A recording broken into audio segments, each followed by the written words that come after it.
Hello students. आज हम बात करने वाले हैं मैक्रो इकोनॉमिक्स में फंक्शंस ऑफ आरबीआई के बारे में। RBI means reserve bank of India. ये हमारे देश का सेंट्रल बैंक है। सेंट्रल बैंक मींस हमारे पूरे बैंकिंग सिस्टम का, पूरे देश के बैंकिंग सिस्टम का जो हेड है वो होता है सेंट्रल बैंक, और हमारे देश में ये सारा काम करता है RBI, reserve bank of India. आज का जो हमारा टॉपिक है वो है अबाउट फंक्शंस ऑफ आरबीआई। तो उसमें पहला और बेसिक फंक्शन होता है बैंक ऑफ इशूइंग नोट्स। हमारे देश में जितने भी नोट निकलते हैं, जितने भी करेंसी इशू होती है, वो सारी की सारी आरबीआई के थ्रू ही होती है। आरबीआई के पास सोल अथॉरिटी है हमारे देश में करेंसी इशू करने की। एक इसमें एक्सेप्शन है कि आरबीआई 1 रुपये का नोट और कॉइन्स इशू नहीं करता है, क्योंकि वो भारत सरकार खुद इशू करती है। उसके अलावा हर तरह की करेंसी इशू करने का राइट आरबीआई के ही पास होता है। सेकंड फंक्शन होता है बैंकर टू द गवर्नमेंट। जैसे एक इंसान को बैंकर की ज़रूरत पड़ती है, उसी तरह गवर्नमेंट को भी बैंकर की ज़रूरत पड़ती है, और उसका ये सारा काम करके देता है आरबीआई। आरबीआई गवर्नमेंट के अकाउंट मैनेज करता है, वो गवर्नमेंट के एजेंट की तरह काम करता है, और जब भी गवर्नमेंट को मॉनेटरी पॉलिसीज़ पे किसी भी तरह की एडवाइस की रिक्वायरमेंट होती है तो वो आरबीआई ही गवर्नमेंट को देता है। इसीलिए ये इसका सेकंड फंक्शन है, banker to the government. RBI का तीसरा फंक्शन होता है बैंकर्स बैंक। बैंकों को भी बैंक की ज़रूरत पड़ती है, तो आरबीआई क्या करता है, कमर्शियल बैंक्स के पास अगर एक्सेस पैसा है तो वो डिपॉजिट के तौर पे उसको एक्सेप्ट करता है, और अगर कमर्शियल बैंक्स को पैसे की ज़रूरत है तो उनको लोन भी ऑफ़र करता है। इसके अलावा वो पूरे देश के बैंकिंग सिस्टम का सुपरवाइज़र भी कहलाता है, इसीलिए उसको बोलते हैं बैंकर्स बैंक।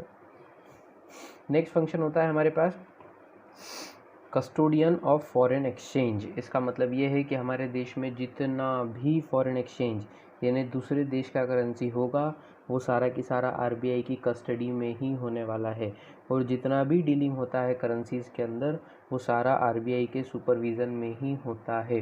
ये आरबीआई का नेक्स्ट फंक्शन है। इसके बाद आता है कंट्रोल ऑफ क्रेडिट। सबसे ज़्यादा आईएमपी टॉपिक इस चैप्टर का वो ये है कि आरबीआई पूरी इकोनॉमी के मनी सप्लाई को कंट्रोल करने का राइट रखता है। ये इसका प्रिंसिपल फंक्शन है।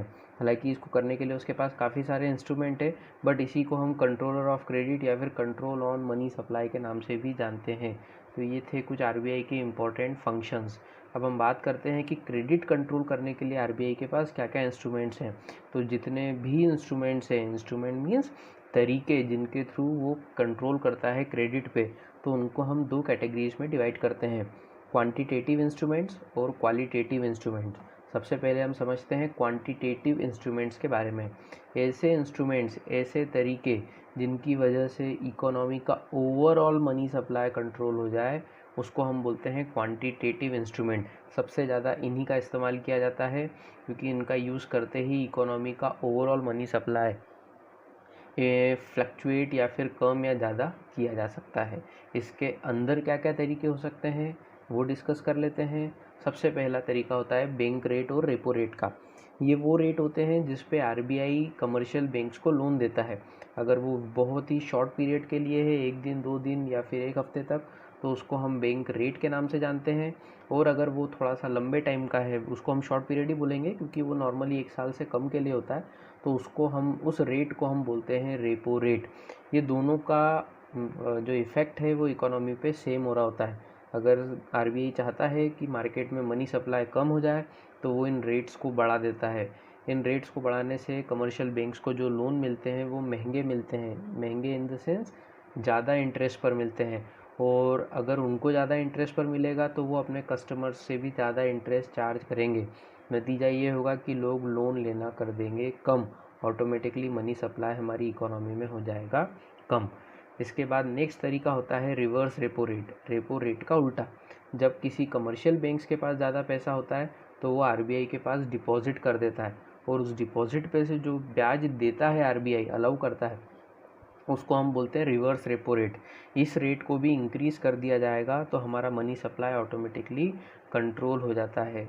और इसका उल्टा भी होता है, अगर इस रेट को डिक्रीज़ कर देंगे तो हमारे इकोनॉमी में मनी सप्लाई बढ़ जाएगा।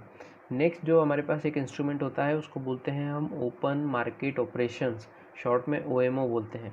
ओपन मार्केट ऑपरेशंस का मतलब होता है आरबीआई गवर्नमेंट के बिहाफ पे ओपन मार्केट से यानी खुले बाज़ार में कई सारी गवर्नमेंट सिक्योरिटीज़ को ख़रीद और बेच सकता है। इसको हम बोलते हैं OMO। अगर आरबीआई चाहता है कि इकोनॉमी का मनी सप्लाई कम हो जाए तो वो इन सिक्योरिटीज़ को सेल करना स्टार्ट कर देता है। जैसे ही इन सिक्योरिटीज़ को सेल किया जाता है तो इकोनॉमी का सारा पैसा आरबीआई के पास चला जाता है। नेक्स्ट हमारे पास जो इंस्ट्रूमेंट है उसको हम बोलते हैं LRR, लीगल रिजर्व रिक्वायरमेंट। हर बैंक को अपने टोटल डिपॉजिट का एक सर्टन परसेंटेज रखना पड़ता है। ये या तो वो खुद अपने पास रखते हैं या फिर वो आरबीआई के पास रखते हैं एज ए सिक्योरिटी। और अगर इन रेट्स को LRR को अगर इंक्रीज़ कर दिया जाता है तो ऑटोमेटिकली इकोनॉमी का मनी सप्लाई कम हो जाता है। इसके बाद हम बात करेंगे क्वालिटेटिव इंस्ट्रूमेंट्स की। ये ऐसे इंस्ट्रूमेंट्स हैं जिनकी वजह से सारी इकोनॉमी पे एक जैसा इफेक्ट तो नहीं पड़ता है, लेकिन कुछ सिलेक्टेड एरियाज़ में इसका इम्पैक्ट पड़ता है रिगार्डिंग मनी सप्लाई। अब इसके अंदर क्या तरीके हैं, तो इसमें सबसे पहला होता है मार्जिन रिक्वायरमेंट। मार्जिन मीन्स आप जब भी कोई एक आम आदमी, एक जनता कमर्शियल बैंक से लोन लेता है तो कुछ सिक्योरिटी यानी कोई चीज़ गिरवी रखता है, तो उसको गिरवी रखी हुई चीज़ की सारी कीमत का लोन नहीं मिल जाता, उसको लोन मिलता है उससे थोड़ा सा कम। तो वो जो डिफरेंस होता है उसी को हम बोलते हैं मार्जिन।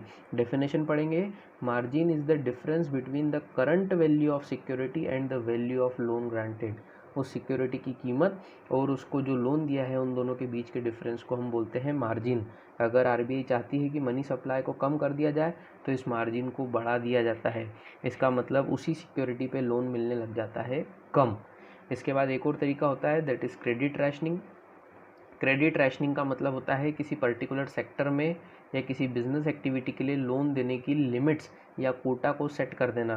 तो गवर्नमेंट जब भी चाहेगी किसी पर्टिकुलर फील्ड में मनी सप्लाई कम करने के लिए तो वो आरबीआई के थ्रू क्या कर सकती है, इस रैशनिंग को अप्लाई करवा सकती है। और अगर आरबीआई चाहता है कि मनी सप्लाई बढ़े तो वो इस रैशनिंग को हटा देता है।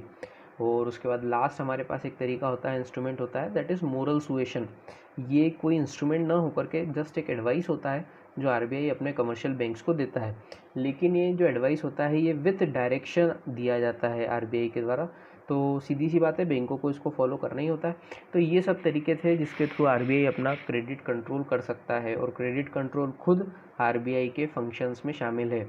ये हमारे मनी एंड बैंकिंग का इम्पोर्टेंट पार्ट यहाँ पर कंप्लीट होता है।